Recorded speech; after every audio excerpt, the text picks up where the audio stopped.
مننه.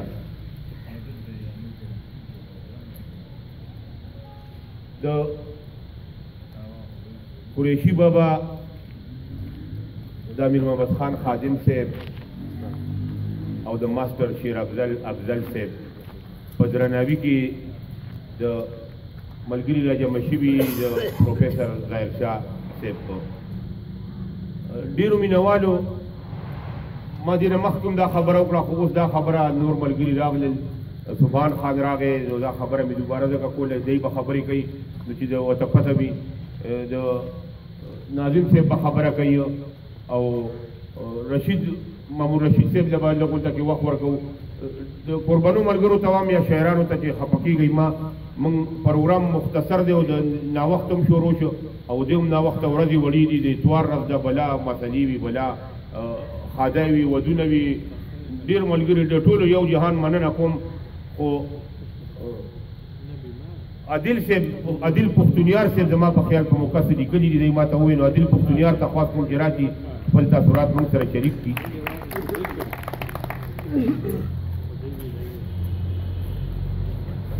بسم الله الرحمن الرحیم. ډېرو ګرانو مشرانو او زما د ادب استادانو څه کږې وږې کرښې مې راښکلي دي، بېګا ډېر ناوخته، خو بس تاسو که یې اخرار، که یې ظلمې او که جوشي پیدا کړو، که یې اخرار، که یې ظلمې او که جوشي پیدا کړو، دې پښتنې خاورې هم دلته قریشي پیدا کړو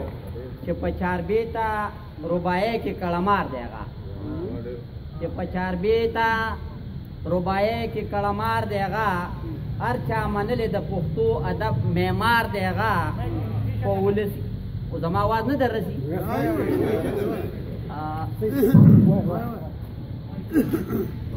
چې په چاربیته ربایه کې کړمار دی هغه، هر چا منلې د پښتو ادب معمار دی هغه، په ولسي سندرو پوهه او استکار دی هغه، په هر میدان کې په پوهانو باندې شمار دی هغه، نو قدر یې ځکه پس میلا د هر سړي پیدا کړو، دې پښتنې خاورې هم دلته قریشي پیدا کړو. مهرباني چې په خپل فن کې یو جدا غوندې، چې په خپل فن کې یو جدا غونده کې راز لري، چې په ردیف او کافیه کې لوی انداز لري، لکه د بیم په غږېدو کې ښکلی ساز لري، محفل لوټلی شي د وخت داسې اواز لري،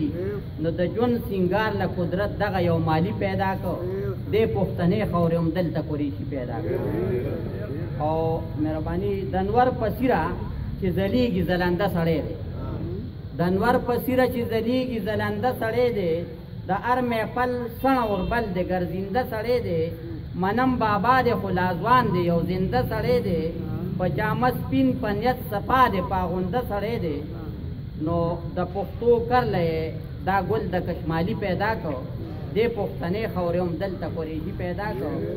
او دا زمیندار ساده باده دی د پښتو بنجارې، دا زمیندار ساده باده دی د پښتو بنجارې، زه یې ګڼمه د وختونو د جرګو بنجارې، تل دې ژوندې وي د وطن د پښتنو بنجارې، چې سړیتوب لري نو وي به د سړو بنجارې، عادل ستا کلام چې رنګ انقلابي پیدا کړو، دې پښتنې خاورې هم دلته